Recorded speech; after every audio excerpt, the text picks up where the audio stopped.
Une femme de 86 ans est morte, noyée à son domicile, tout près de Nemours, où passe la rivière Loing.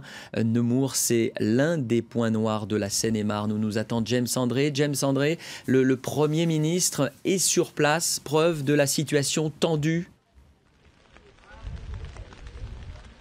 Oui, exactement. Le Premier ministre est venu notamment féliciter les équipes de secours, mais aussi rencontrer la population et puis s'adresser aux médias dans ce village, dans cette ville qui est totalement sinistrée, comme vous pouvez le voir derrière moi. Il y a entre 50 cm et 1,50 m d'eau dans tout le centre-ville. La plupart de la population a été évacuée. On parle d'un peu plus de 5000 personnes. Il y avait quelques habitants qui avaient fait le choix de rester chez eux parce qu'ils étaient en étage et qu'ils pensaient pouvoir tenir. Et bien ce matin, on les a vus appeler les secours, demander à être évacués. C'était notamment le cas d'une femme dans un des immeubles derrière moi. Elle était au premier étage. Elle s'est rendue compte qu'elle ne pourrait pas rester sans chauffage, sans électricité et avec peu de nourriture. Il a fallu la secourir. Bref, une situation extrêmement difficile et comme vous pouvez le voir, les choses ne s'améliorent pas puisque la pluie a recommencé à tomber. Il y avait eu une légère amélioration, 10 cm de baisse du niveau des eaux dans ce centre-ville. Mais voilà, la situation est toujours extrêmement dure. Et donc Manuel Valls était ici il y a quelques minutes. Je vous propose d'écouter ce qu'il avait à dire, le message qu'il a passé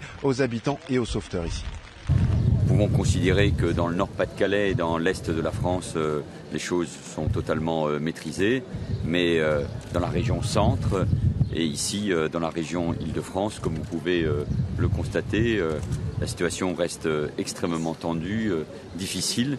J'ai voulu me rendre ici à Nemours, aux côtés de Madame la députée maire, d'abord pour marquer ma solidarité. Bien sûr, toutes les procédures de catastrophes naturelles doivent être engagées pour que dès le Conseil des ministres de mercredi prochain, pour que nous puissions les mettre en œuvre, les engager. C'est important pour les assurances. Il y aura aussi les fonds de solidarité pour les collectivités territoriales. Et puis nous allons mettre en place un fonds exceptionnel de soutien. Voilà, Manuel Valls, il y a quelques instants à Nemours. James André, comment s'organise la commune et les habitants qui restent et à quoi faut-il s'attendre pour les prochains jours ? Mais écoutez, ce qu'il y a de sûr, c'est que pour l'instant déjà, le record de hauteur d'eau ici à Nemours a été battu. La fameuse crue de 1910 a été battue. Alors comme vous pouvez le voir derrière moi, il n'y a pratiquement plus personne dans ces immeubles.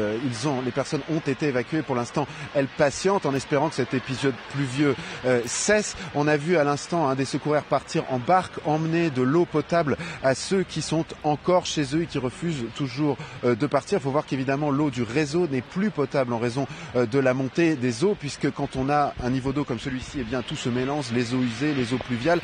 Donc évidemment, on ne peut plus boire l'eau du robinet. Une situation tendue. On nous disait également que tous les hôtels du secteur sont pleins. Et puis nous parlions à un habitant du village, à une personne qui habite ici depuis toujours, un gars du coin, comme il l'a dit lui-même. Et il me disait que la situation est tendue ici à Nemours, mais elle est aussi catastrophique dans un certain nombre de villages en amont et en aval le long de cette rivière, le Loing, qui est vraiment sorti de son lit. Alors, par rapport à la visite de Manuel Valls aussi, il y a des problèmes ailleurs. Alors, on l'a dit, dans le Nord, ça va un petit peu mieux. En revanche, la vigilance est maximale à Paris.